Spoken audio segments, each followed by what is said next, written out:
saya belum buka makalahnya. Siapa kelompok 3? Yusriana ya. Yusriana. Siapa lagi teman Kak? 2 nak. Saya kelompok 4 Bu. Hilmi Makfir. Gitu ya. Oke. Ya baik. Siapa yang mau moderator kali ini? Dari kelompok 2 barangkali. Rafaatul, bagus jaringan Kak? Iya Bu. Oke. Silahkan dipandu ya. Jadi sekiranya sebentar sambil jalan diskusi, silahkan sholat ketika sudah masuk azan ya. Jangan sampai karena diskusi sholatnya tertunda ya. Kita izin satu-satu saja untuk sholat. Silahkan Nak Rafaatul diberikan kesempatan untuk presentase barang 15 sampai 20 menit kepada kelompok penyaji, kemudian kita baru diskusikan.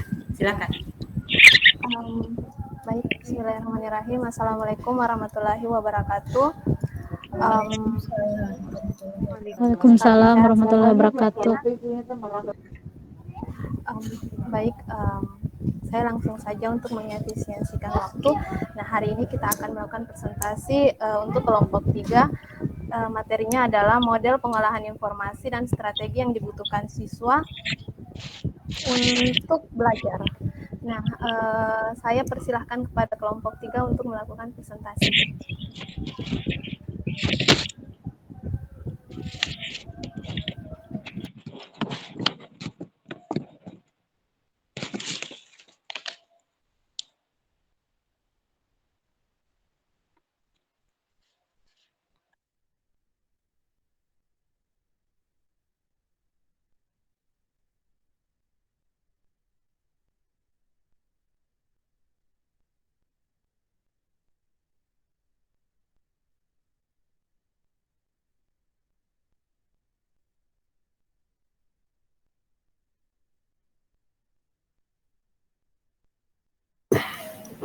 Ya, terima kasih atas moderator untuk kesempatannya. Saya silakan untuk teman kelompok saya menjelaskan untuk yang pertama. Sakia ya. Assalamualaikum warahmatullahi wabarakatuh. Waalaikumsalam warahmatullahi wabarakatuh. Waalaikumsalam warahmatullahi wabarakatuh. Sebelumnya kita terima kasih kepada moderator. Kalau strategi belajar. Nah, yang pertama yang akan saya jelaskan di sini itu tahap pengolahan informasi. Nah, jadi sebelumnya saya menjadi teorikan informasi. Nah, teori proses informasi itu dia akan menjelaskan bagaimana otak dapat mengubah informasi itu melalui panca indera. Nah, setelah itu teori ini menjelaskan bagaimana informasi yang diperoleh itu dapat diterima, kemudian diproses dan disimpan dalam memori. Pertama yang saya jelaskan, teman-teman semua bisa melihat di slide, ada tahapan pengolahan informasi. Nah, yang pertama itu ada input, sensory register, working memory atau memori kerja, dan long term memory atau memori jangka panjang. Nah, yang pertama itu proses input, di mana proses input ini akan mengenai satu atau lebih panca indera kita, apakah pendengaran, penglihatan maupun peraba. Jadi proses input itu akan direspon oleh panca indera. Nah, kemudian diterima oleh register sensorik, di mana register sensorik ini yang menerima input tersebut dan menyimpan sebentar dalam bentuk rekaman indera, panca indera kita. Jadi dalam proses register sensorik ini sangat singkat ya, sangat singkat prosesnya. Jadi dia pemberian makna terhadap sebuah input stimulus. Jadi register sensorik mentransfer informasi ke memori jangka pendek atau di memori jangka pendek ini terjadi proses working memory atau memori kerja. Nah, memori kerja ini berhubungan dengan kesadaran atau hal yang tertangkap oleh pikiran kita atau informasi itu langsung direspon oleh untuk di proses kita kemudian masuk di memori kerja. Nah, kapasitas dan durasi memori kerja itu sangatlah hingga untuk ditahan harus sering diulang. Nah, tangan informasi tersebut hilang dalam beberapa detik. Jadi word memory itu sangat singkat proses kerjanya. Jadi harus diulang informasi yang diterima itu harus diulang ke tahap proses berikutnya. Jadi ketika berada di memori pengetahuan sudah terkait dengan informasi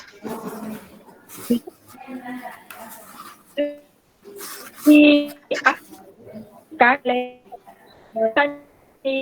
kita akan diaktifkan oleh memori jangka panjang dan diaktifkan di memori kerja. Jadi informasi yang baru masuk itu pada saat memori atau memori kerja, pengetahuan yang terkait dengannya yang sudah tersimpan dalam memori jangka panjang diaktifkan atau dikode sehingga masuk ke dalam memori kerja. Jadi informasi baru dikaitkan dengan informasi lama yang sudah tersimpan dalam memori jangka panjang. Itu proses tahap pengolahan informasi. Word memory ini memori kita dari pikiran sadar yang dapat segera diakses. Memori kerja memiliki dua fungsi penting, yaitu mempertahankan dan penarikan. Jadi mempertahankan informasi baru atau kita menarik informasi lama yang sudah tersimpan dalam memori jangka panjang untuk menghubungkan dengan informasi baru. Nah, informasi yang datang dipertahankan dalam kondisi aktif pada jangka waktu yang pendek, kemudian diproses secara berulang dan dihubungkan dengan informasi yang dapat ditarik dalam memori jangka panjang. Nah, untuk representasi memori jangka panjang ini tergantung dari proses pengulangan kontinu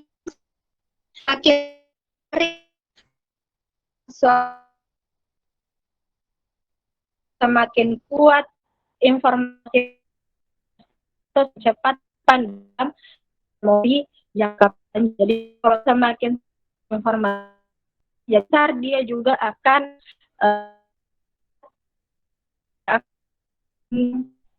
jangka.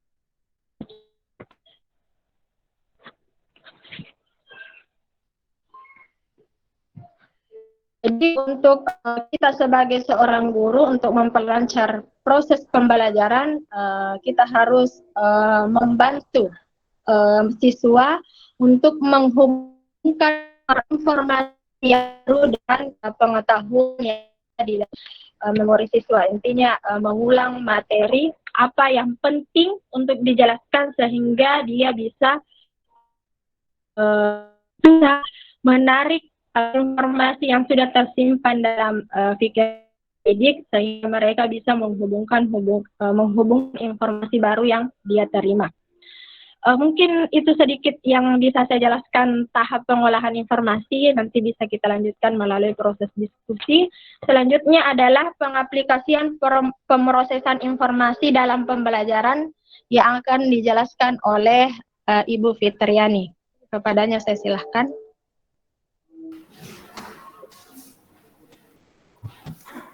Oke, terima kasih. Saya akan melanjutkan penjelasannya tentang bagaimana pengaplikasian pemrosesan informasi dalam pembelajaran. Nah, pengaplikasiannya itu 3 aplikasi pengajaran yang mencerminkan prinsip pengolahan informasi. Ada 3. Yang pertama itu organisasi pengantar, kemudian kondisi pembelajaran, yang ketiga itu muatan kognitif. Nah, kita akan lihat satu-satu apa sih itu semua organisasi pengantar, kondisi pembelajaran sama muatan kognitif. Jadi organisasi pengantar adalah pernyataan umum yang disajikan di awal pembelajaran yang membantu mengkoneksikan materi yang baru dengan pembelajaran sebelumnya. Jadi ini adalah pengantar di saat kita sebelum masuk ke materi pembelajaran. Kemudian yang kedua itu kondisi pembelajaran. Nah, di sini prinsip-prinsip kognitif dirumuskan oleh Robert Gagne melibatkan kondisi belajar atau keadaan yang berlaku saat pembelajaran terjadi. Jadi termasuk 2 langkah yang penting yaitu menentukan jenis-jenis belajar dan menentukan peristiwa belajar atau faktor-faktor yang membuat perbedaan dalam pembelajaran. Jadi guru di sini dia harus tahu bagaimana kondisi pembelajaran yang akan mereka lakukan, termasuk menentukan strategi-strategi dalam pembelajaran. Kemudian yang ketiga itu tentang muatan kognitif. Muatan kognitif itu terbagi menjadi 2 tipe, yaitu muatan kognitif intrinsik yang bergantung pada karakter-karakter informasi yang tidak dapat diubah dan mudah dicapai jika skema kognitif yang efektif untuk mengolah informasi.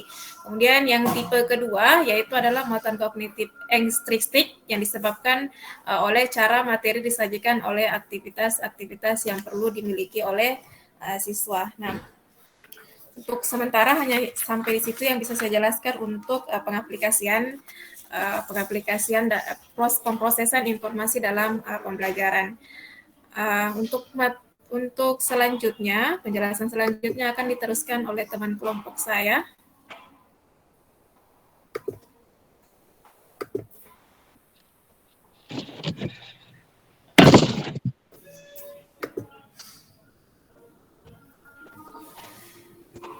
Baiklah, sekarang jenis-jenis strategi belajar.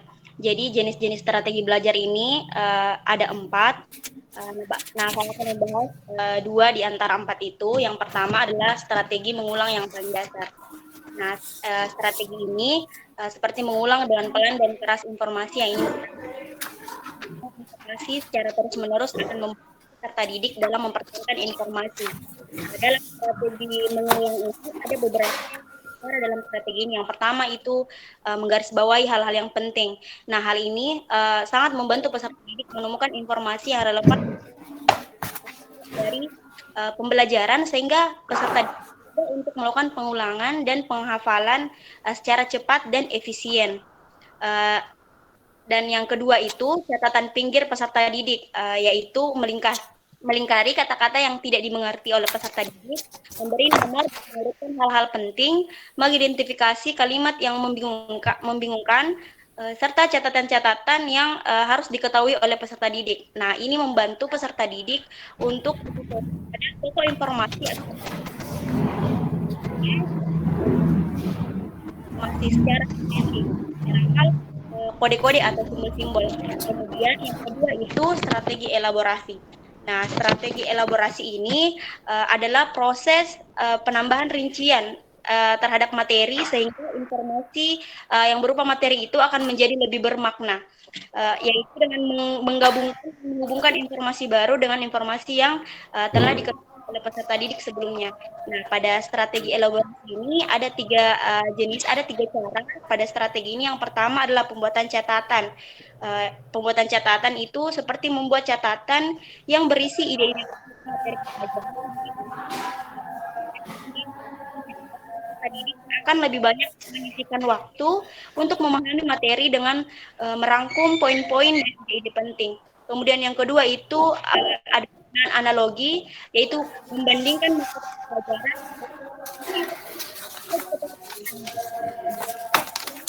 samaan antara ciri-ciri pokok atau ide-ide pokok dari materi pembelajaran. Kemudian yang ketiga ada metode PQ 4R dari strategi yaitu di mana P-nya review, yaitu melihat selintas, artinya question atau bertanya. Kemudian yang 4R ini yang terdiri dari read, membaca, refleksi, recite, tanya jawab, dan review mengulang secara menyeluruh. Nah, itu tadi 2 jenis strategi dari jenis-jenis strategi belajar. Kemudian strategi selanjutnya akan dibahas oleh rekan saya Hilmi Makfira Bahtiar. Padanya saya. Strategi belajar yang ketiga yaitu strategi terdiri dari outlining, mapping, dan mnemonic. Pertama itu membuat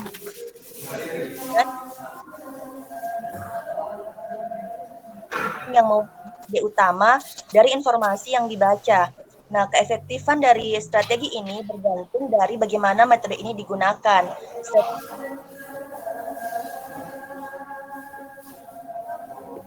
Meringkas suatu materi pembelajaran dengan seringkas-ringkasnya, di mana siswa di sini harus mempertimbangkan mana materi yang penting dan mana yang tidak terlalu penting untuk diringkas. Kemudian yang kedua, pada strategi organisasi yaitu pembuatan kerangka dan pemetaan atau mapping, merupakan sekelompok strategi yang strategi belajar yang berkaitan di mana siswa dihendaki untuk menyatakan bahan ajar yang dipelajari dalam bentuk kerangka. Strategi ini meliputi dari pembuatan kerangka atau outlining dan pembuatan peta atau mapping. Nah, pembuatan kerangka menyajikan butir-butir materi ajar yang ada di dalam format yang tersusun secara hierarki dengan tiap-tiap perincian diorganisasikan di bawah tingkat kategori yang lebih tinggi. Mapping dikenal juga sebagai pemetaan konsep atau peta konsep. Kemudian adapun langkah-langkah dalam menciptakan suatu peta konsep, antara lain yang pertama yaitu mengidentifikasi ide pokok atau prinsip yang melingkupi sejumlah konsep. Kemudian yang kedua yaitu mengidentifikasi ide-ide atau konsep-konsep sekunder yang menunjang ide utama tersebut. Selanjutnya yang ketiga yaitu tempatkan ide utama di tengah atau di puncak peta konsep tersebut. Kemudian yang keempat yaitu kelompokkan ide-ide di sekeliling ide utama yang secara visual menunjukkan hubungan ide-ide tersebut dengan ide utama. Kemudian strategi yang keempat yaitu strategi metakognitif, merupakan keterampilan untuk mengontrol ranah atau aspek kognitif. Metakognisi merupakan cara berpikir tentang cara berpikir, artinya siswa diminta untuk memikirkan sendiri cara berpikirnya atau cara berpikir yang lebih mudah digunakan dalam memahami suatu materi pembelajaran. Nah, dari hasil berpikir itu yang akan digunakan dalam memahami suatu konsep. Metakognisi mempunyai 2 komponen yaitu pengetahuan tentang kognisi dan mekanisme pengendalian diri seperti pengendalian dan monitoring kognitif. Pengetahuan tentang kognisi terdiri dari informasi dan pemahaman yang dimiliki oleh seorang pelajar tentang proses berpikirnya sendiri, di samping pengetahuan tentang berbagai strategi belajar untuk digunakan dalam suatu situasi belajar tertentu. Contohnya itu misalnya seorang siswa yang berorientasi pada visual mengetahui bahwa suatu peta konsep merupakan cara yang baik baginya untuk memahami dan mengingat sejumlah besar informasi baru. Kemudian yang kedua yaitu pemonitoran kognitif adalah kemampuan pembelajar untuk memilih, menggunakan, dan memonitor strategi-strategi belajar yang cocok, baik itu cocok dengan gaya belajar mereka sendiri maupun dengan situasi yang sedang mereka hadapi. Nah, contohnya dari pemonitoran kognitif ini adalah kemampuan siswa untuk memilih dan menggunakan strategi elaborasi yang cocok. Misalkan metode kata berkait untuk menyelesaikan tugas tertentu. Terima kasih.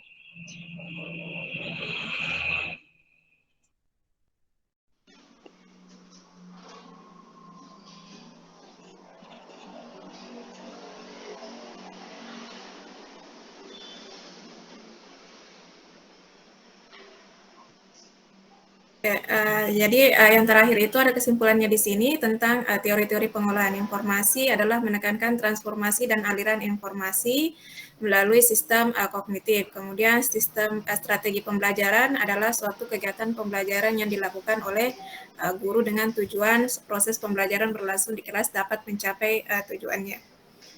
Jadi saya kembalikan ke moderator untuk selanjutnya.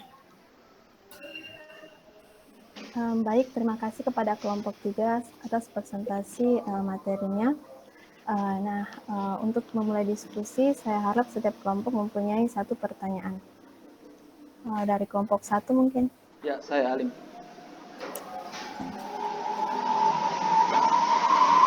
Silakan Pak Alim. Ya, terima kasih. Assalamualaikum warahmatullahi wabarakatuh. Alhamdulillah syukurillah. Waalaikumsalam warahmatullahi wabarakatuh. Sebenarnya saya kurang jelas tadi mendengarkan materi, mungkin karena faktor jaringan yang putus-putus atau apakah jaringan saya yang putus-putus. Ya, ini terkait masalah strategi atau aplikasi strategi belajar, di mana sebenarnya working memory itu ada hubungannya tadi yang dijelaskan tentang strategi mengulang yang paling dasar. Strategi belajar yang mengulang paling dasar, yaitu mengulang sesuatu dengan keras atau mengulang sesuatu informasi yang ingin kita hafal. Nah, kemudian salah satu faktor pendidikannya di Indonesia adalah menuntun seluruh pendidikan atau pelajar untuk mengetahui semua materi yang ada, ya. Nah, apakah working memory ini atau strategi ini itu ada hubungannya dengan gen, sehingga bisa dikatakan siswa itu mungkin tidak bisa atau tidak mampu dalam hal melakukan strategi ini. Seperti itu, karena kebanyakan gen-gen yang ada di Indonesia itu orang-orang pelupa. Seperti itu. Terima kasih. Baik, terima kasih Pak Alim atas pertanyaannya. Bagaimana kelompok 3? Sudah dipahami pertanyaannya? Baik, lanjut ke kelompok 2 mungkin.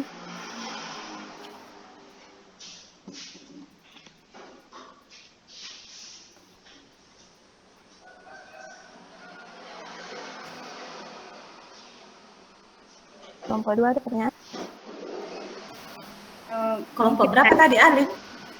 Apa inti pertanyaannya, Alim? Bisa Rafaatul diulang? Saya tadi. Working memory, Bu. Tentang working memory. Okay. Iya, apakah ada hubungannya dengan gen yang ada di tiap-tiap pelajar?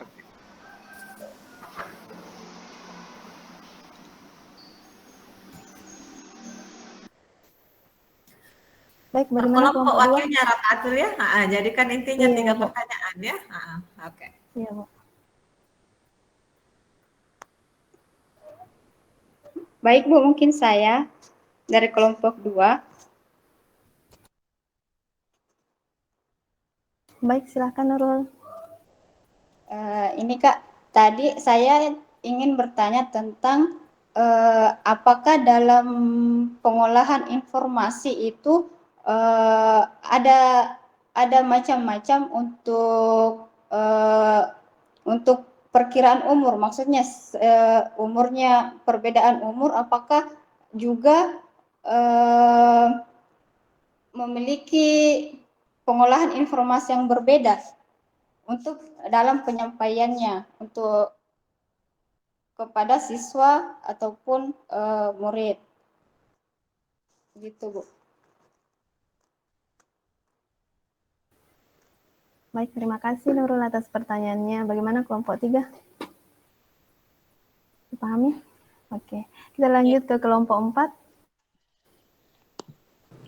Iya, saya Ramlah. Assalamualaikum warahmatullahi wabarakatuh. Saya Ramlah, perwakilan dari kelompok 4. Di sini saya ingin bertanya tentang di mana kan kita tahu bahwa setiap individu itu memiliki cara belajar yang berbeda dan cara memahami juga kan berbeda, sehingga kita punya ketika kita memberikan informasi kepada siswa itu kan pasti daya serapnya juga akan berbeda setiap siswa.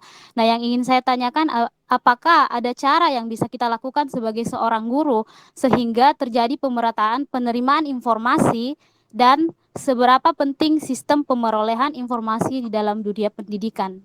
Itu saja, terima kasih. Baik, terima kasih Ibu Ramla atas pertanyaannya. Kembalikan kepada kelompok 3 untuk menjawab setiap pertanyaan dari masing-masing kelompok.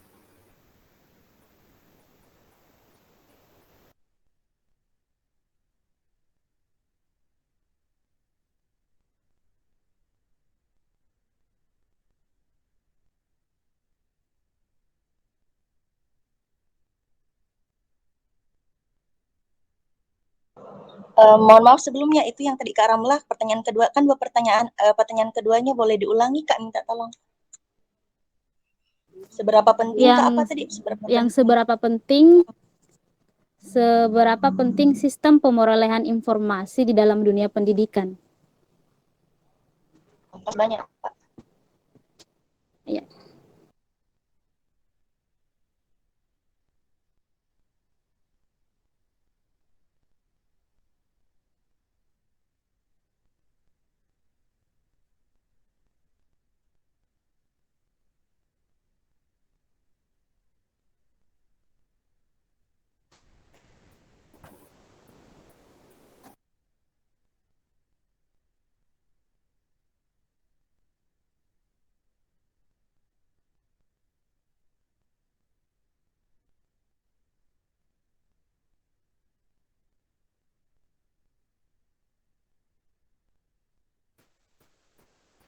Baik, bagaimana kelompok 3?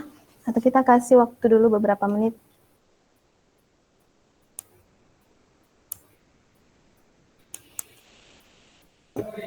Saya akan jawab dari kelompok 2. Pertanyaan dari kelompok 2 tentang apakah pengolahan informasi itu ada hubungannya sama ada pengaruhnya dengan umur? Iya begitu. Iya. Iya, betul. Oke. Jadi tentang pemrosesan informasi itu kan cara kerja tentang kerja otak ya. Bagaimana otak itu menyimpan informasi. Nah, pemrosesan informasi itu sebenarnya kan berbeda-beda setiap orang dan setiap umur juga. Nah, misalnya ini kan misalnya seorang anak itu dia pengetahuannya juga berbeda, tingkat levelnya itu berbeda. Jadi pemrosesannya juga berbeda untuk penyimpanan. Misalnya untuk tingkat anak sekolah itu dia cuma belajar misalnya mengenal benda-benda, mengenal huruf, mengenal angka. Dia prosesnya itu yang seperti itu. Nah, ketika dia mulai beranjak dewasa, beda lagi perkembangan kognitifnya. Jadi di sini juga mengikuti perkembangan kognitifnya yang dia proses. Jadi berbeda juga pemrosesan informasi. Sebenarnya pemrosesan informasinya hampir sama, tapi informasi yang dia peroleh itu, informasi yang dia simpan itu ke dalam memorinya itu berbeda-beda setiap orang, tergantung dengan juga apa yang informasi yang mereka peroleh. Jadi hubungannya sama umur itu tidak terlalu berpengaruh karena pemrosesan informasi yang dia terima itu berbeda. Informasi yang dia terima di dalam otaknya, di dalam memorinya itu berbeda. Kalau anak kecil, informasinya misalnya dia hanya mengenal huruf atau angka. Kalau misalnya dia tingkat dewasa, dia mulai perkembangan kognitifnya berbeda lagi. Proses informasinya lagi berbeda lagi. Oke. Bisa dipahami? Baik, terima kasih kepada Ibu Fitriani atas jawabannya. Bagaimana dengan kelompok 2? Iya, baik. Terima kasih atas jawabannya, Kak. Saya boleh jawab, Kak, pertanyaan satu. Oh ya. Untuk pertanyaan dari kelompok 1 mengenai strategi pengulangan dasar. Moderator. Oh ya, atau mungkin ada tambahan dari mungkin sebelum kita kembali bisa dilempar di kelompok lain, siapa tahu masih ada. Maksud saya kita di sini berdiskusi untuk lebih mendalami materi. Jadi mungkin jangan antar kelompok penanya dengan kelompok yang presentasi saja, tapi mungkin bisa tanyakan ke kelompok lain supaya kita peroleh informasi yang lebih dalam. Oke, baik. Mungkin Ibu Nur Ilmi ada komentar atau masukan? Iya, kalau menurut saya dari pertanyaan tadi kelompok 2 tentang hubungan tadi pemrosesan informasi dengan usia ya. Ini pendapat saya, mungkin sebentar disempurnakan sama Ibu. Kalau menurut saya sangat berpengaruh. Kenapa? Kalau kita belajar proses pengolahan informasi, sebenarnya kita belajar tentang proses belajar itu sendiri. Nah, kalau di pijat kayak Piaget, kita sudah mempelajari kemarin tentang teori kognitif menurut Piaget yang ada 4 tahap itu, dari tahap sensori motor, pra-operasional, tahap operasional konkret, dan tahap operasional formal. Saya kira kalau kita kaitkan di sini dengan proses pengolahan informasi, tentu sangat besar hubungannya antara usia dengan cara pengolahan informasi. Karena seperti kita melihat misalnya, kalau anak-anak melihat anggaplah misalnya bunga yang mekar, mungkin anak-anak lihatnya seperti itu saja. Oh, ternyata bunga itu dari kuncup dulu sampai mekar. Tapi kalau kita mungkin orang dewasa yang sudah punya pemahaman sebelumnya tentang bagaimana prosesnya bunga yang mekar itu, pasti kita akan ada proses berpikir yang lain. Tidak hanya serta-merta melihat bahwa oh ternyata bunga yang mekar itu seperti ini. Nah, mungkin seperti itu tambahan dari saya. Ibu mungkin bisa jelaskan lebih lanjut sebentar. Terima kasih. Baik, terima kasih kepada Ibu Nur Ilmi atas masukannya. Kita lanjut ke pertanyaan kelompok lain. Atau mungkin masih ada masukan dari kelompok yang lain terkait pertanyaan dari kelompok 2 tadi.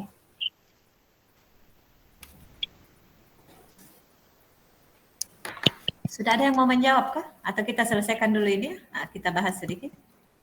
Iya Bu, boleh diselesaikan saja yang sambil prepare yang lainnya. Oke. Pernah enggak dengar usia emas untuk menerima informasi? Iya Bu, pernah. Usia berapa Fitrian? Golden Age. Golden Age. 0 sampai 12 ya. Coba dilihat usia segitu itu kan paling gampang menyerap informasi. Jadi 0 sampai 12 itu disebut bahwa berikanlah informasi yang baik untuk anakmu, karena sesungguhnya dia punya hard disk itu masih kosong mulai dari 0 sampai 12. Itu penyerapannya itu sekitar 70% ya. Jadi gampang. Makanya tidak heran itu hafiz Al-Quran itu kan usia segitu itu sangat enak ya.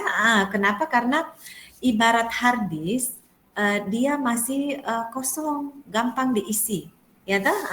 Sekarang setelah melewati 12 itu sudah melambat sampai mentok di usia 25. 25 itu sudah tidak berkembang, jadi orang semacam Anda itu sudah tidak ada perkembangan lagi ya. Jadi 25 saja sudah stagnan. Ya, jadi generasi emas itu sampai 12, maka informasi yang dia dapatkan si anak itu sedapat mungkin yang baik-baik, karena memori episodiknya itu akan sangat berpengaruh ya. Kan memori itu kan ada memori semantik, ada memori episodik, ada memori deklaratif, ada memori prosedural. Episodik itu artinya pengalaman hidup, lebih ke pengalaman hidup, dan itulah yang paling mudah diingat, ya paling mudah di-recall. Kenapa? Karena di-experience, dialami, ya. Kalau semantik itu kan terkait kalimat-kalimat, itu lebih kemungkinan besar tersimpan pada long term, kemungkinan juga berakhir hanya pada working memory, ya toh. Working memory itu kan memori kerja. Peluangnya 2, hanya berakhir pada short term memory artinya memori jangka pendek, ataukah mampu tersimpan ke memori jangka panjang. Ya toh? Ingat, yang bisa direcall, yang bisa dipanggil ulang itu hanya yang termove ke memori jangka panjang. Dan itulah proses itu yang membutuhkan strategi kognitif. Oke, saya ulangi ya. Jadi short term memory akan berakhir, dan ini tergantung.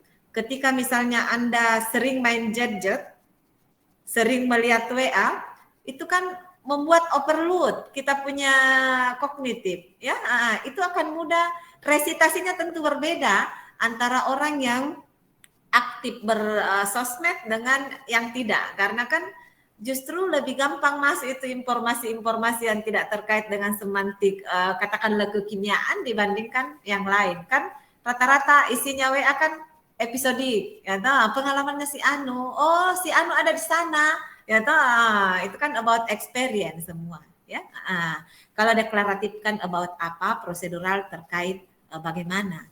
Tentunya lebih gampang diingat yang memori prosedural dibandingkan deklaratif, ya kan?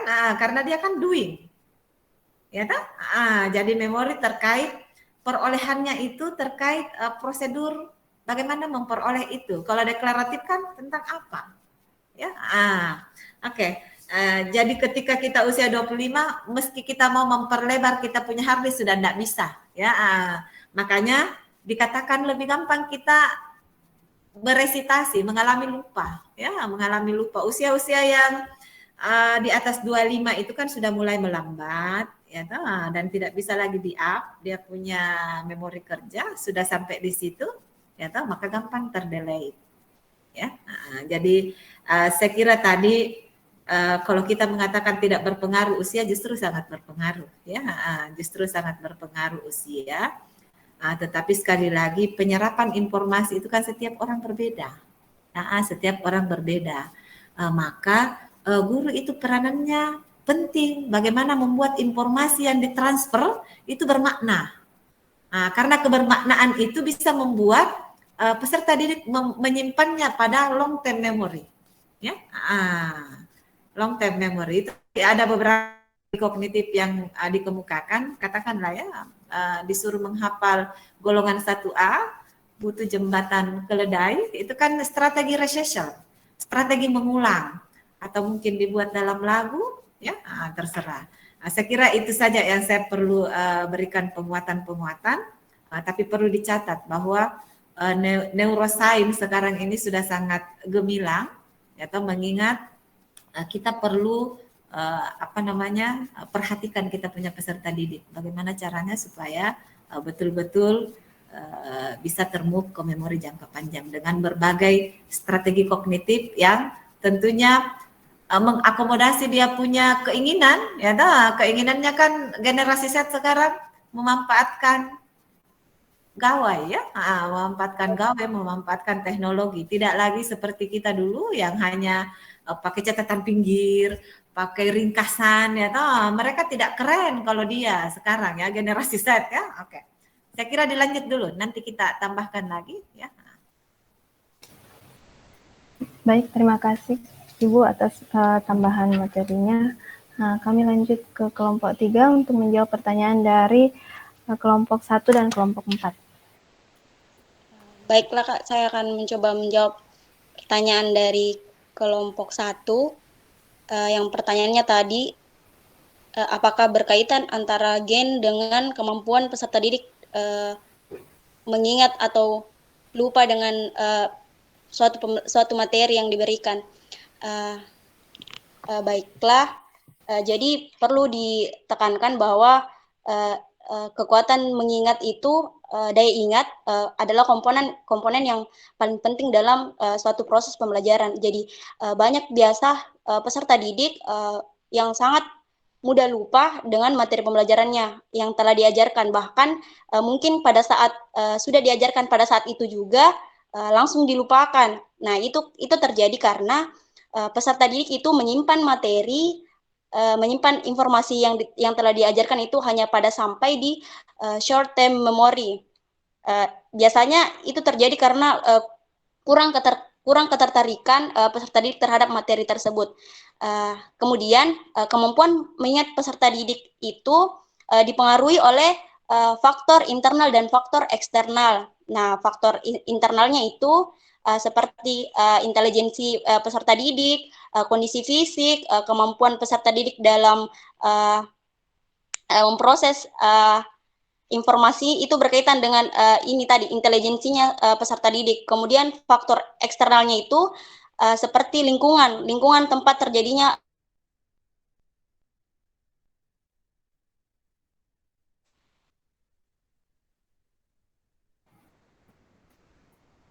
Mungkin tidak bagus jaringannya Sakia, ya. Teman. Iya, Kemudian yang tadi pertanyaan terakhirnya dari kelompok 1, apakah berkaitan antara gen dengan ini kemampuan mengingat? Berdasarkan penelitian bahwa ternyata gen itu gen dari orang tua itu hanya 40 sampai 60% menurun kepada anak. Jadi semuanya itu kemampuan peserta didik dalam ini tadi lupa dan mengingat itu ini tadi berasal dari yang dipengaruhi oleh faktor internal dan faktor eksternalnya. Jadi tidak semata-mata gen yang gen yang mempengaruhi peserta didik dalam ini kemampuan mengingatnya. Terima kasih. Saya kembalikan kepada moderator. Terima kasih kepada Ibu Saki atas jawaban yang diberikan terkait pertanyaan dari kelompok 1. Nah, mungkin ada tambahan dari kelompok 3 yang lain, atau mungkin ada komentar dari kelompok lain, kelompok 3. Saya dari kelompok 3 mau menambahkan sedikit jawaban dari Saudari Sakia. Baik, silakan. Ya, baiklah, makasih banyak atas kesempatannya. Berkaitan dengan pertanyaan dari kelompok 1 tadi yang mengatakan bahwa apakah ada kaitannya gen dengan orang Indonesia yang sering pelupa. Nah, memang si gen itu berpengaruh terhadap kemampuan kognitif seseorang, tetapi di lain sisi ketekunan seseorang itu dalam belajar, misalnya sering mengulang-ulang materi pembelajaran, sering belajar dan melatih kemampuan diri itu akan sangat berpengaruh terhadap kemampuan siswa dalam belajar atau dalam memahami materi pembelajaran. Jadi seperti pepatah yang mengatakan bahwa yang rajin pangkal pandai, maka meskipun misalnya anggaplah gennya tidak terlalu dari orang tuanya tidak terlalu dominan misalnya kepintarannya, tetapi ketika seorang peserta didik mempunyai keinginan untuk belajar, mempunyai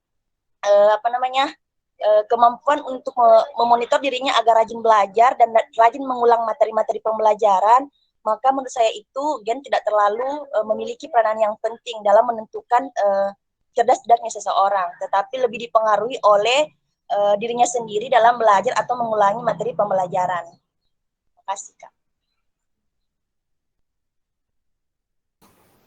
Baik, terima kasih atas jawabannya. Mungkin masih ada komentar dari kelompok lain sebelum saya kembalikan ke kelompok 1.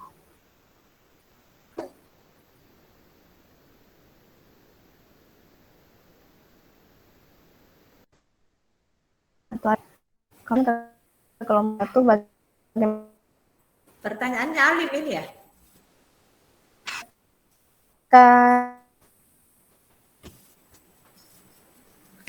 Baik, silahkan Pak Alim.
Baik, itu tadi tanggapan dari Pak Alim dari kelompok 1. Bagaimana kelompok 3?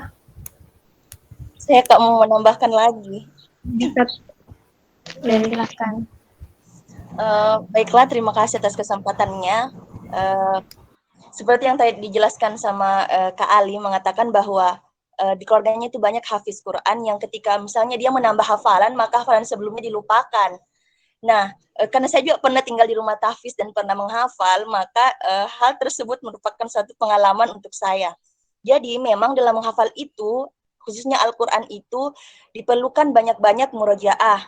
Artinya, meskipun hafalan kita itu mungkin, bahkan sekalipun mungkin, ketika hafalan tersebut tidak pernah diulangi atau tidak pernah diulang-ulang, maka hafalan tersebut akan sangat mudah untuk dilupakan. Apalagi kalau misalnya dalam menghafal ayat Al-Quran itu tidak dimaknai. Artinya misalnya kita cuma menghafal tanpa mengetahui maknanya atau artinya, atau kalau misalnya ayat ini berkaitan sama apa, maka hal tersebut sangat-sangat gampang untuk dilupakan, khususnya untuk dalam menghafal Al-Quran. Jadi sebenarnya tadi yang dijelaskan oleh Kak Alim itu, semua orang bukan berpotensi besar dalam melupakan hafalan yang pernah ia hafal ketika tidak sering diulangi, meskipun mungkin orang tuanya misalnya sangat pintar, tapi dalam proses menghafal itu mungkin itu memiliki pengaruh, tapi lebih besar pengaruh murojaah. Mengerti maksud bagaimana dia dijelaskan? Jadi dalam menghafal menurut saya itu tidak terlalu dipengaruhi oleh gen, tetapi dipengaruhi oleh kapasitas kita dalam mengulang hafalan.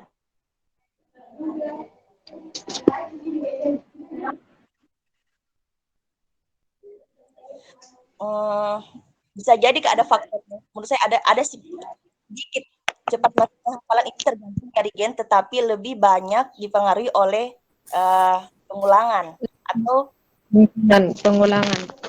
Kita ada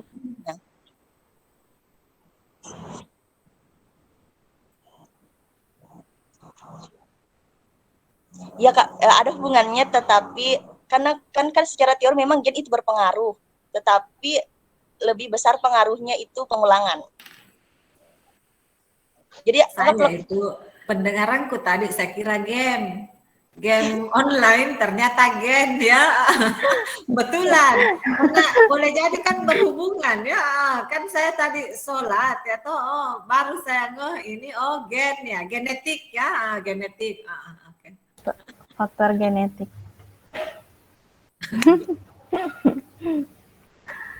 Mungkin Ibu Rafika ada tambahan? Jadi begini ya, untuk yang tadi pertanyaannya Pak Alim ya, working memori kerja. Jadi pada dasarnya untuk memori kerja itu kita harus mengulang materi ya. Seperti tadi yang Pak Alim katakan bahwa banyak keluarga yang tahfiz yang dipermasalahkan tadi gen dengan kapasitas working memorinya. Jadi sesuai dengan yang dikatakan tadi Ibu Hilmi, bahwa betul, jadi tidak, kalau memang anak tahfiz tersebut mengulang terus hafalannya ya, bukan hanya mengulang ambil buku Al-Quran terus mengulang ya, mengulang dalam hal pada saat hafalan kita aplikasikan ke misalnya dalam waktu sholat, kita ulang hafalan kita untuk agar apa yang kita hafal itu tidak dilupakan. Jadi pada dasarnya proses kerja memori kerja itu di situ yang paling ditekankan adalah proses pengulangan belajar, proses pengulangan informasi tersebut. Jadi kalau misalnya tahfiz itu cara mereka untuk tidak melupakan hafalannya ya, mereka ulang, bukan hanya mengambil Al-Quran, dites apakah ini mesti saya ingat, tapi pengaplikasian mereka dalam sehari-hari. Kebanyakan yang seperti itu saya lihat ya, tahfiz kalau tidak mau lupa hafalannya, ya diaplikasikan dalam sehari-hari, digunakan pada saat sholat, dia tidak ambil ayat-ayat pendek, tapi ayat-ayat yang dia sudah hafal. Jadi kebanyakan yang seperti itu yang saya dapat di tahfiz itu tersendiri. Jadi di situ bekerja memori kerja, di situ peran memori kerja. Jadi dia selalu apa yang dia hafal dia selalu ulang-ulang, akhirnya tersimpan di dalam memori kerja. Jadi kalau misalnya ada yang dia lupa, otomatis jarang pengulangan hafalan tersebut. Nah, ya begitu yang pemahaman saya, apalagi yang ini tadi kita kaitkan dengan tahfiz Al-Quran ya. Nah, jadi yang pengalaman saya yang bertemu dengan tahfiz ya seperti itu. Dia lupa kalau sudah tidak terjadi lagi pengulangan yang dia hafal. Jadi karena pada dasarnya memori kerja itu yang ditekankan ada pengulangan informasi yang sudah kita dapatkan. Oke, terima kasih. Saya kembalikan kepada moderator. Saya juga mau menambah. Oh baik, silakan Sakia. Jadi tadi sudah dijelaskan sama Kak Rafika dan Kak Hilmi tentang ini yang tahfiz dengan pengulangan atau murajaah. Jadi selain itu, selain murajaah dan pengulangan, ada juga yang mempengaruhi sebenarnya itu lingkungannya. Kalau misalnya ini anak-anak yang tahfiz, jika dia berada di lingkungan yang sama, maka otomatis hafalannya itu terjaga. Jadi saya pernah dengar ada ustaz yang mengatakan bahwa kalau misalnya ini penghafal berada di lingkungan orang-orang yang suka misalnya tertawa atau suka berbicara banyak, maka itu akan mengurangi hafalan. Itu yang pernah saya dengar. Jadi selain dari murojaah tadi, hal-hal yang perlu diperhatikan itu adalah lingkungannya ini si anak yang menghafal Al-Quran. Seperti itu.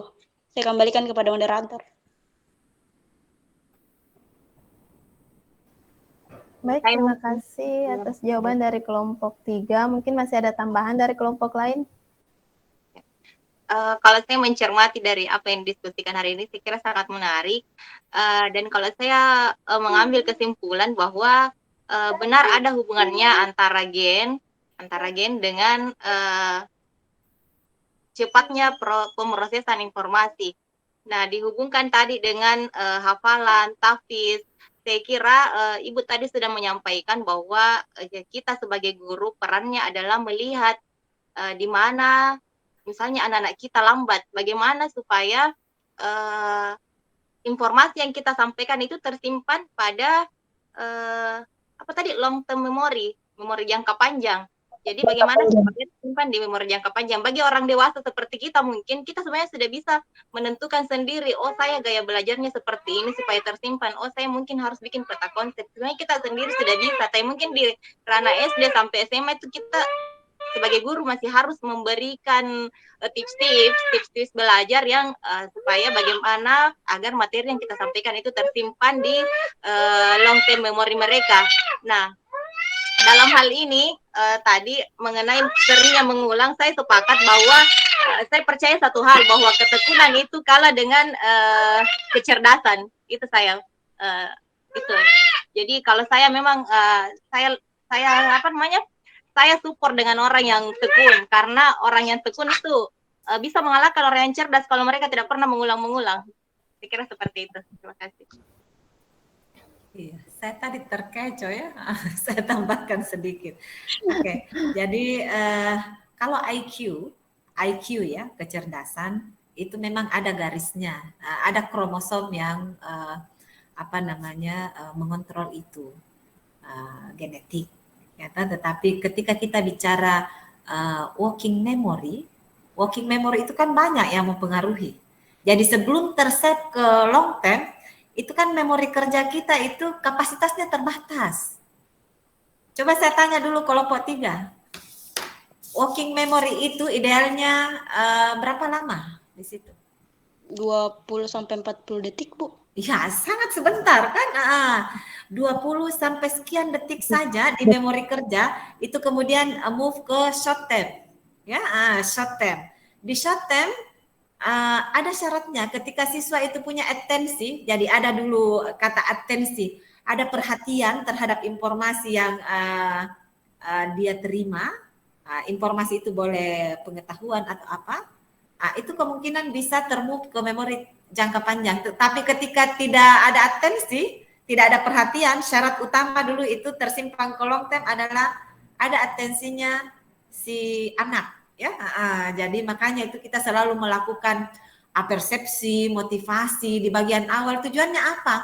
Untuk menarik perhatian siswa, karena rasa-rasanya tidak akan mungkin termove ke memori jangka panjang informasi yang kita akan berikan atau knowledge yang akan kita transfer ketika dia tidak ada interestingnya. Ya, Jadi peserta didik sekarang itu bukan lagi seperti kita dulu mau ditakut-takuti atau apa, enggak seperti itu lagi. Tapi tertarik enggak dia? Ada enggak perhatiannya terhadap apa yang kita mau belajarkan? Ya, kata kunci kalau itu dua sudah ada atensi dan ada interesting, insya Allah dia akan termove.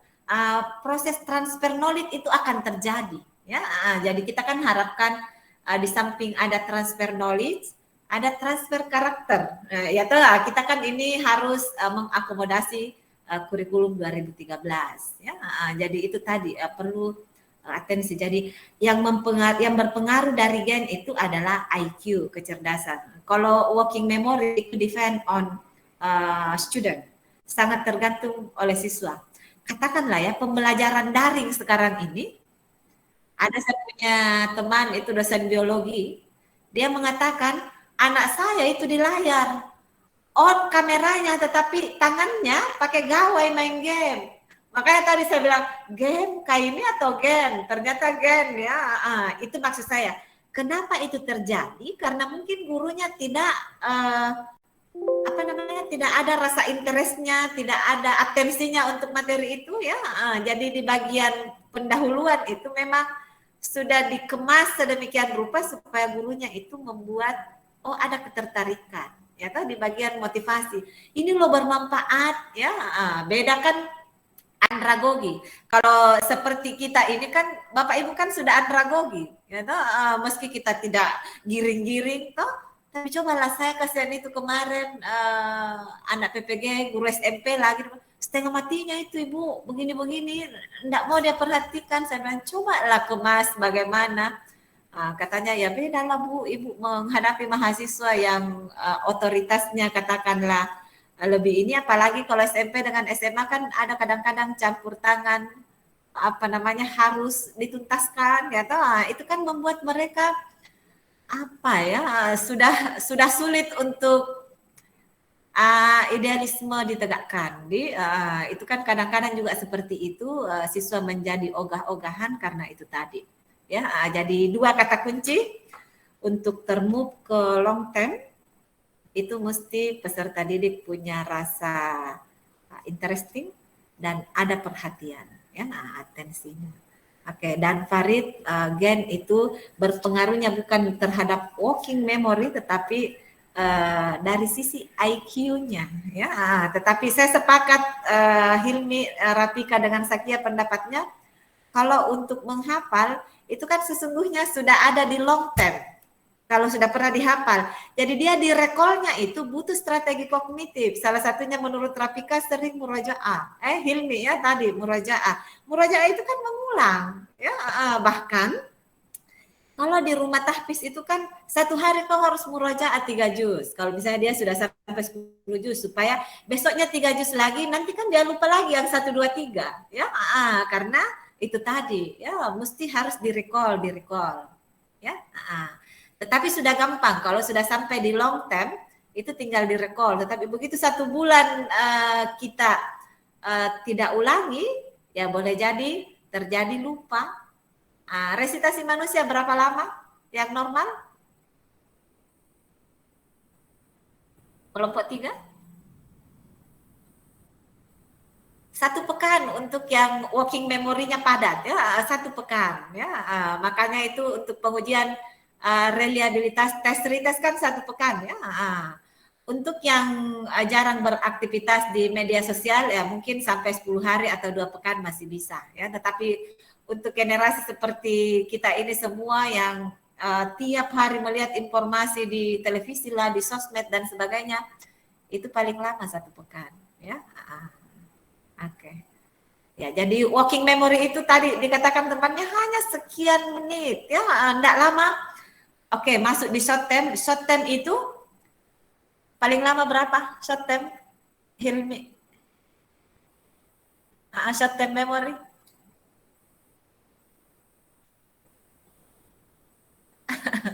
Masih mute Nanda. Short term memory Bu sekitar beberapa detik, 20 atau lebih. tapi kurang lebih 20 Itu detik. depend. Jadi sangat tergantung atas informasi yang masuk di short term ya. Jadi ada kan oper-operannya, ada registernya, register penginderaan masuk. Ya, ketika misalnya tidak ada atensi atau tidak akan termove ke memori jangka panjang. Saya kira itu tambahan untuk Alim ya. Saya hampir salah pengertian. Saya kira gen, padahal gen. Itulah kelebihannya virtual ya. Karena tidak ditulis. Oke, silakan dilanjutkan ya.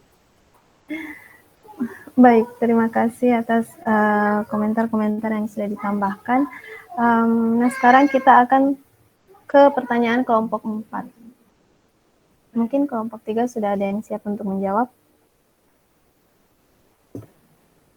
Tadi itu pertanyaannya kelompok 4 tentang apakah pemrosesan informasi itu penting ya? Iya, dia ada 2 pertanyaan. Yang pertama itu adalah cara untuk pemerataan sistem perolehan informasi, kemudian yang kedua adalah seberapa penting sistem perolehan informasi itu di dalam dunia pendidikan. Ya. Oke, saya sedikit menjawab tentang apakah sistem pemrosesan informasi itu sangat penting dalam pembelajaran ya. Saya kira sangat penting karena kan sebenarnya kalau kita dalam mengajar itu pasti kita akan selalu memberikan siswa di tahap akhir itu untuk mengingatkan kembali apa-apa yang mereka ajarkan, apa-apa yang mereka ketahui. Kita akan memberi mereka penguatan tentang apa-apa yang mereka pelajari hari ini. Saya kira itu sangat penting untuk pemrosesan informasinya. Kemudian apa lagi tadi itu? Apakah seberapa pemerataan informasi? Apakah ada cara yang dapat digunakan dalam pemerataan informasi? Ya.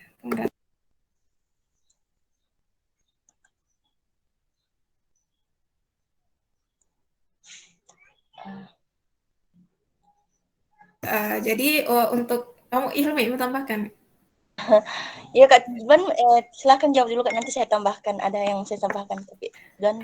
Untuk pemerataan pemrosesan informasi itu kan setiap orang kan menangkapnya kayak gaya belajarnya itu mereka berbeda-beda. Untuk setiap orang itu untuk menerima materi itu kan setiap orang pasti berbeda-beda. Untuk apa lagi namanya, untuk menyamakannya itu mungkin agak susah untuk menyamakan bahwa ini harus mereka terima sama. Mungkin kita sampaikan bahwa misalnya kita ketika mengajar menyampaikan tentang ikatan kimia, tidak semua langsung siswa menerima bahwa harus seperti ini, ikatan kimia harus seperti ini, seperti itu. Jadi pemrosesannya itu harus bertahap untuk supaya dia bisa agar menyamakan pemrosesan informasinya.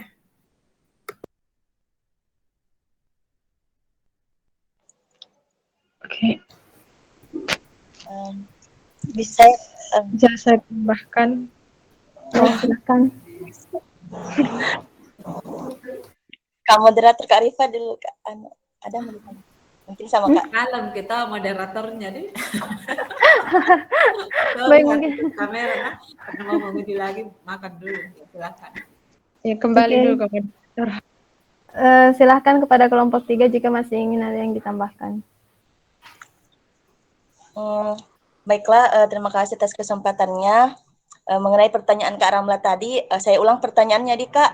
Apakah ada cara yang dapat digunakan dalam pemerataan informasi dan seberapa pentingkah sistem pengolahan informasi dalam bidang pendidikan? Nah, untuk pertanyaan pertama, yaitu mengenai apakah ada cara yang dapat digunakan dalam pemerataan informasi. Nah, sebenarnya ada beberapa cara yang dapat dilakukan oleh guru dalam pemerataan, dalam memberikan informasi sehingga informasi yang diberikan kepada peserta didik itu dapat merata atau dapat diserap oleh peserta didik, baik peserta didik yang memiliki kemampuan yang tinggi dengan peserta didik yang mempunyai kemampuan yang agak kurang. Nah, yang pertama, menurut sumber yang saya baca dari makalah dan dari internet, ada guru itu dalam memberikan informasi, ada beberapa hal atau beberapa poin penting yang perlu diperhatikan. Yang pertama itu dalam memberikan materi pembelajaran, guru sebaiknya tidak memberikan materi pembelajaran yang terlalu banyak kepada peserta didik, dan juga dalam menyampaikan materi itu, guru tidak boleh menyampaikan materi terlalu cepat. karena hal tersebut akan membuat peserta didik kesulitan dalam memahami materi yang disampaikan oleh guru. Jadi dalam memberikan materi, tidak semua materi yang diajarkan itu atau materi yang ada di buku itu harus disampaikan kepada peserta didik. Tetapi guru sebaiknya memberikan materi-materi yang penting dan yang penting saja kepada peserta didik. Ya, tidak semua materi harus disampaikan kepada peserta didik, tetapi materi-materi penting saja yang perlu untuk diketahui peserta didik yang disampaikan kepada peserta didik. Selebihnya peserta didik bisa membaca dari buku maupun dari sumber-sumber lain.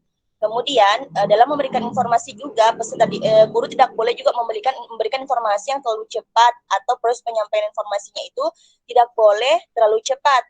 Kenapa? Karena peserta didik yang mempunyai kemampuan yang kurang akan kesulitan dalam memahami materi yang disampaikan oleh guru.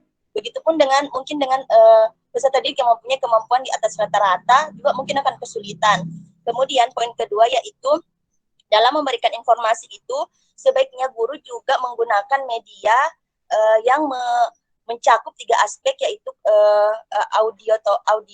aspek audio, kemudian visual dan kinestetik, sehingga peserta didik yang mempunyai kemampuan misalnya dalam memahami informasi yang lebih dominan ke audio atau lebih dominan ke visual maupun kinestetik itu semuanya dapat diserap secara merata. Contohnya itu dengan memberikan materi pembelajaran melalui video dan sebagainya, sehingga memudahkan peserta didik yang memiliki kemampuan dalam memahami materi yang berbeda-beda itu lebih mudah dalam memahami materi. Kemudian yang ketiga yaitu dalam memberikan materi sebaiknya guru memberikan banyak stimulus kepada peserta didik. Artinya mengaitkan, seperti yang tadi dijelaskan sebelumnya, bahwa pengaitan materi dengan materi sebelumnya sangat penting dalam menyampaikan materi kepada peserta didik. Karena materi-materi yang disampaikan oleh guru itu akan diserap secara cepat dan tersimpan dalam memori jangka panjang jika materi yang disampaikan itu dikaitkan dengan materi yang sudah ada di memori jangka panjang peserta didik atau dari materi sebelumnya yang pernah diajarkan oleh guru. Kemudian mengenai pertanyaan kedua, yaitu seberapa penting sistem pengolahan informasi dalam bidang pendidikan. Menurut saya, sistem pengolahan informasi dalam bidang pendidikan itu sangat penting. Kenapa? Karena seperti yang kita ketahui, materi pembelajaran yang kita dapatkan itu sebenarnya sistematis atau berkesinambungan. Misalnya materi pembelajaran dari SD, SMP, SMA, kadang-kala materinya itu berkaitan satu sama lain. Oleh karena itu, pengolahan informasi ini sangat penting. Kenapa? Karena ketika misalnya kita mengajar di SMA, tentunya ada materi yang sangat berkaitan dengan materi sebelumnya yang pernah diterima oleh peserta didik. Oleh karena itu, pengolahan informasi informasi yang kita sampaikan tentu akan kita kaitkan dengan materi yang pernah diajarkan atau yang pernah diterima oleh peserta didik sebelumnya. Gitu, Kak. Terima kasih.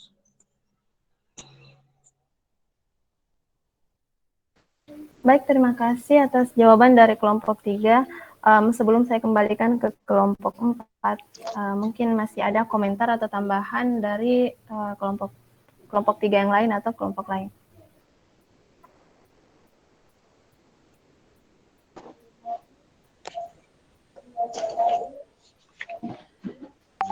Baik, dari Bu Rafika. Oke, jadi cukup lengkap tadi dijelaskan oleh Ibu Hilmi ya. Jadi untuk pemerataan informasi sebenarnya kita sudah dijelaskan tadi ya sudah juga disampaikan Ibu, kita harus mempersiapkan. Yang pertama harus dilakukan adalah guru harus mempersiapkan peserta didik untuk menerima materi tersebut, karena biarpun guru sudah yang tadi yang dijelaskan oleh Ibu Hilmi, tapi sebenarnya siswa di awal belum siap menerima materi. Jadi informasi yang kita sampaikan juga akan mungkin bahkan tidak sampai di memori kerjanya mereka karena belum siap menerima. Jadi disitulah gunanya ya di pertama kita memberikan persepsi dan motivasi kepada peserta didik sesuai tadi yang disampaikan Ibu. Nah, supaya peserta didik itu siap untuk menerima informasi yang akan kita ajarkan, ya, informasi yang akan kita ajarkan. Nah, selanjutnya setelah kita memperhatikan, oh, semua peserta didik sudah siap menerima. Nah, kita lakukan apa yang tadi sudah dijelaskan oleh Ibu Hilmi. Karena pada dasarnya peserta didik itu memiliki intelijensi yang berbeda-beda. Ya, sudah tadi dijelaskan oleh Ibu Hilmi, ya. Kita sampaikan dengan secara pelan-pelan, kemudian jangan menyampaikan sesuatu yang tidak penting, maksudnya tidak penting, jangan di luar dari yang bisa mengena oleh informasi tersebut langsung ditangkap oleh peserta didik kita. Jadi yang harus kita ulang di sini sebagai guru, kita mengulang dengan menekankan poin-poin penting setiap pembelajarannya. Jadi karena ada peserta didik yang bisa cepat tangkap atau tidak, jadi cara kita mengulang penjelasan itu menekankan kembali ke poin-poin yang penting supaya bisa sampai di memori peserta didik kita. Jadi awalnya kita harus mempersiapkan dulu peserta didik menerima informasi tersebut, karena meskipun guru sudah memberikan strategi yang begitu bagus dengan perhatiannya, oh ada peserta didik saya yang agak kurang, ada yang tidak, tapi kalau peserta didik tidak siap untuk menerima informasi tersebut juga mungkin informasi yang kita berikan tidak sampai ke peserta didik. Jadi saya rasa itu sedikit tambahan saya. Mungkin saya kembalikan kembali ke moderator. Baik, terima kasih Bu Rafika. Mungkin masih ada komentar dari peserta yang lain sebelum saya kembalikan ke kelompok 4. Saya mau tambahkan sedikit sekali, Kak. Oh, baik, silakan Sakia. Jadi tadi pertanyaannya, ini saya cuma tambahkan, Kak, dari jawaban dari Kak Hilmi sama Kak Rafika tadi. Jadi disinilah peran pentingnya seorang guru. Tadi kan di dalam pemenuhan informasi itu ada seperti pemberian persepsi, jadi mengaitkan antara informasi baru dengan informasi yang lama. Jadi sebagai guru harus tahu betul bahwa informasi yang akan diterima oleh peserta didik ini, apakah semua peserta didik ini mengalami hal yang maksudnya berkaitan sama informasi baru, sehingga pada saat guru memberikan materi, peserta didik bisa menerima semua informasi yang baru itu dengan mengaitkan informasi yang lama seperti itu. Kemudian tadi juga di sini juga peran pentingnya seorang guru dalam memberikan, ini tadi kan ada sudah beberapa strategi-strategi. Jadi seperti strategi-strategi itu bisa digunakan, bisa diberikan atau bisa dilakukan oleh peserta didik, sehingga informasi yang masuk itu berupa materi pembelajaran itu bisa diterima semua oleh peserta didik. Kemudian ini tadi seberapa penting dalam dunia pendidikan? Sangat penting tentunya, karena disinilah sebagai modal awal dari peserta didik untuk menguasai materi pembelajaran. Seperti itu. Ini penting sekali karena bagian dari proses belajar mengajar, proses pembelajaran. Ya, saya kembalikan kepada moderator. Baik, terima kasih kepada Ibu Sakia atas jawabannya. Nah, saya kembalikan kepada kelompok penanya. Kak, mau saya tambahkan sedikit sekali. Oh, masih ada tambahan. Baik, silahkan.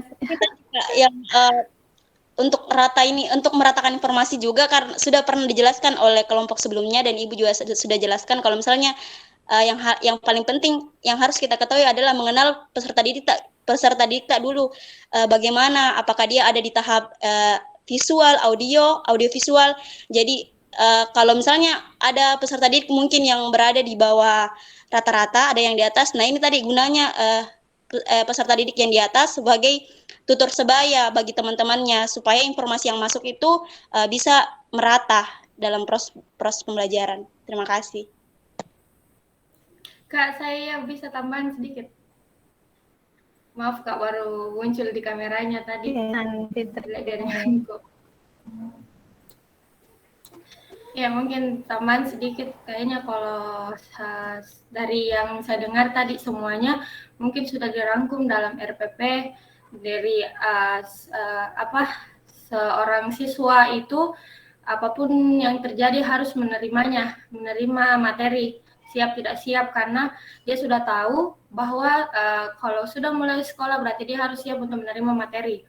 Nah, kita sudah belajar di RPP, mungkin sebagian dari kita sudah belajar tentang rencana pelaksanaan pembelajaran, itu sudah dicangkup dari semuanya, dari keterampilan, kognitif, sikap, maupun dengan ketuhanan. Dari awal kita sudah dimasukkan dengan orientasi, dari apresiasi dan motivasi.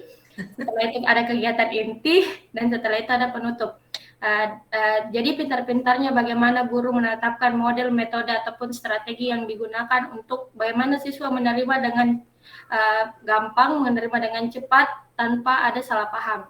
Jadi mungkin kita juga sudah belajar tentang strategi, metode maupun modelnya.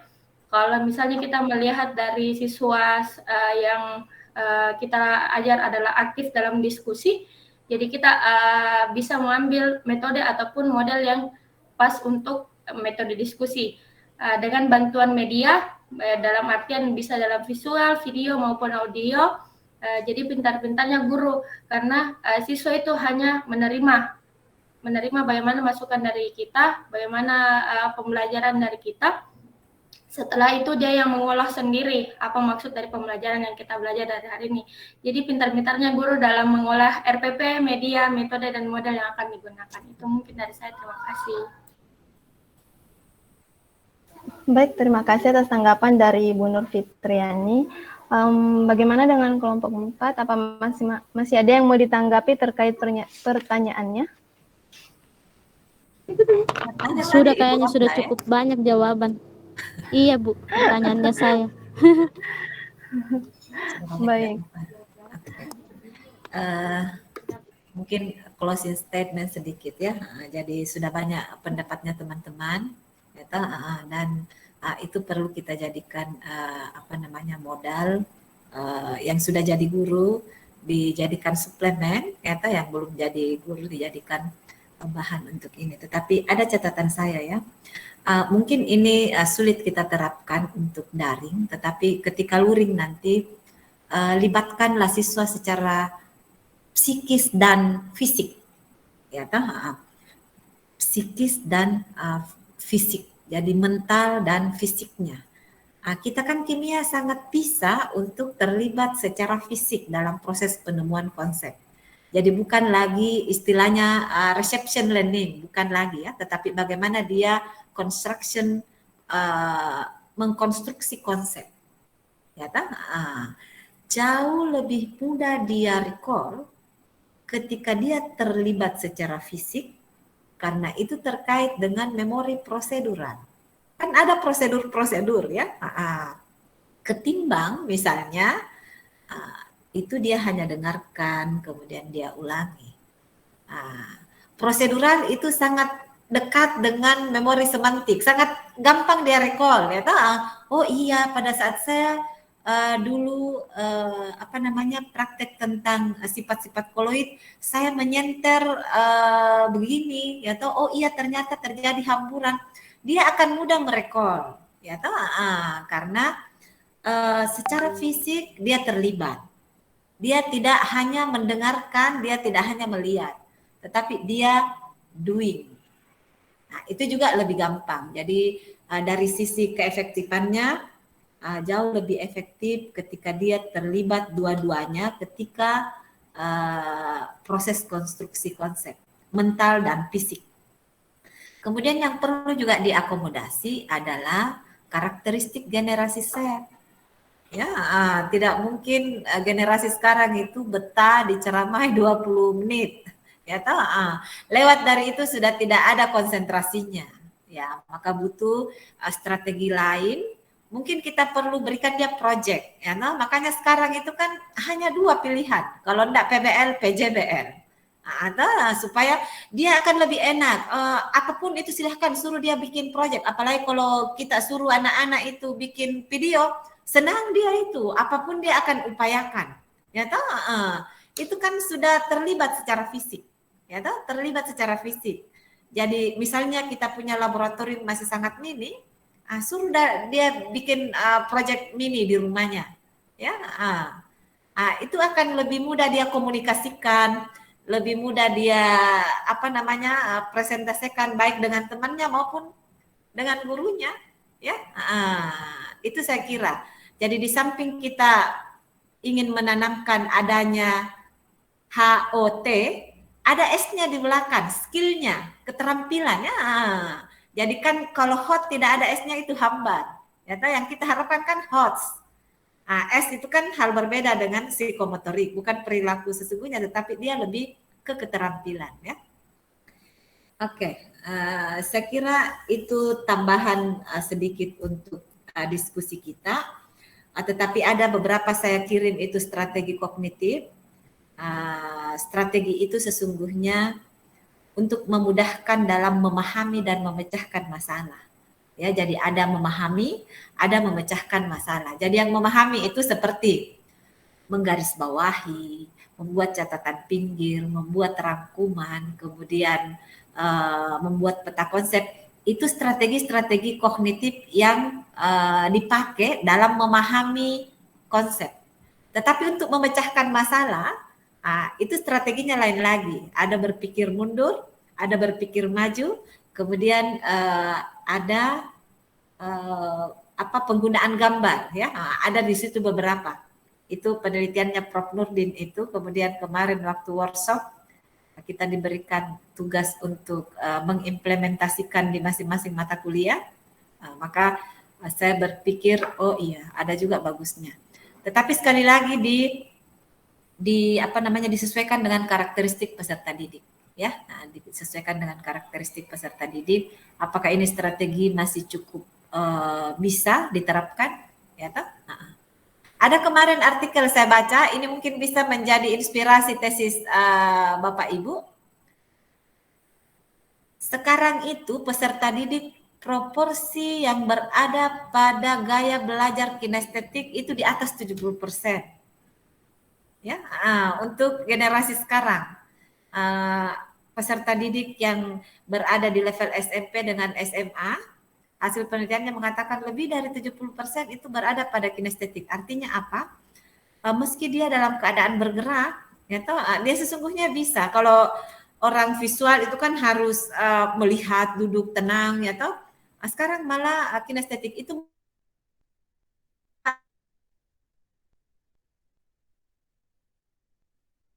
kriteria generasi bisa fokus jika sudah lebih dari 20 sekon, ya. Nah, bisa menjadi inspirasi, betulkah seperti itu, ya? Saya baca seperti itu, tapi ini di daerah Jawa. Oh iya, barangkali juga begitu, ya. Karena artinya dia tidak bisa stay, ya. Oke, saya kira ini pencetusnya siapa, Sakia? Pemrosesan informasi. Siapa tahu kita panjang lebar membicarakan ini. Ganye, ya. Jadi Gagne tulisannya. Jadi Ganye itu masuk dalam kelompok ahli psikologi kognitif. Psikologi kognitif yang terkhusus membahas tentang pemrosesan informasi, ya. Jadi ahli psikologi kognitif itu kan ada Piaget. Piaget itu tentang perkembangan intelektual yang kita sudah pelajari di kelompok 1. Kemudian Ausubel tentang belajar bermakna, Brunner tentang penemuan, dan ini Gagne khusus pemrosesan informasi. Dan strategi kognitif itulah peluru utamanya, yaitu bagaimana membuat informasi yang diperoleh itu tersave kolom time memory. Guru perlu memfasilitasi siswanya dengan menerapkan berbagai strategi kognitif. Ya, saya kira seperti itu, ya. Saya menguji di 110 sudah lewat nampaknya. Oke, sampai ketemu pekan depan. Mungkin nanti kita ada diskusi di pertemuan terakhir terkait semuanya karena kita hanya 4 materi, memberikan penguatan-penguatan di akhir setelah selesai kelompok 4, ya. Saya kira cukup.